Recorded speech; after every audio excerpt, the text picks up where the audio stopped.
Okay, we got breaking news. Let's bring in from House Appropriations, Texas Congressman Tony Gonzales. Sir, it's good to see you. The breaking news is the president is reacting to this classified records that were at his office in D.C. for the think tank, the Biden-Pence Center. He's basically saying he's surprised that they were there. He didn't know what was in the documents, and that he's cooperating with the National Archives. What do you say to all this? Thank you for having me, Liz. I spent 20 years in the Navy as a cryptologist, where I had a top secret clearance. If this would have happened to any of our military members, you would lose your clearance and you would be fired. So there's a lot of questions behind this. You have to take handling of classified material very seriously. And it's also frustrating to see here they went after the former President Trump in a manner that was very political. And it's sad to see. So I have a lot of questions. I'm sure the American public does as well. Yeah, there's a special counsel on Trump. We've had soldiers fired for mishandling classified documents. I mean, this is not whataboutism. It's just like, so this is okay for him to have it in a closet at a think tank where China is giving money to the University of Pennsylvania and the UPenn Center is connected to Pennsylvania University. You know what I mean?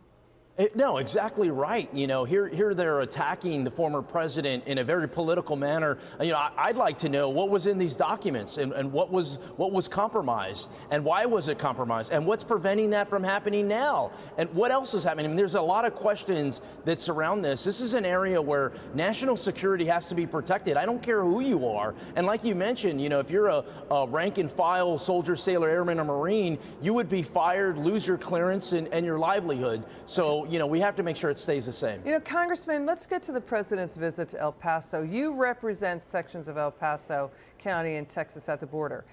Why, the White House did not invite you on the tour of the area? Why?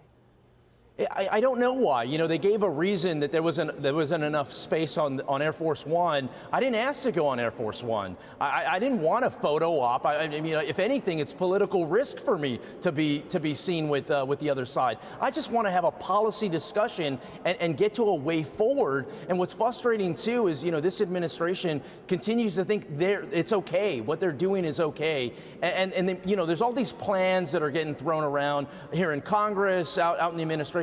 The plan's pretty simple. President Trump, under his leadership, the border was secure. All we have to do is re-implement the policies that were already working under the previous administration. I mean, the White House wants to spend $3.5 billion more, reportedly, on the border. But lawmakers say that would be a waste of money because the president won't reverse his policies that weaken the border. It's like the president's pronouns on this crisis are who, me? Did I do this? I mean, the U.S. has lost operational control, empowering drug cartels and human trafficking. That's all that we hear from Border Patrol officials. What do you say?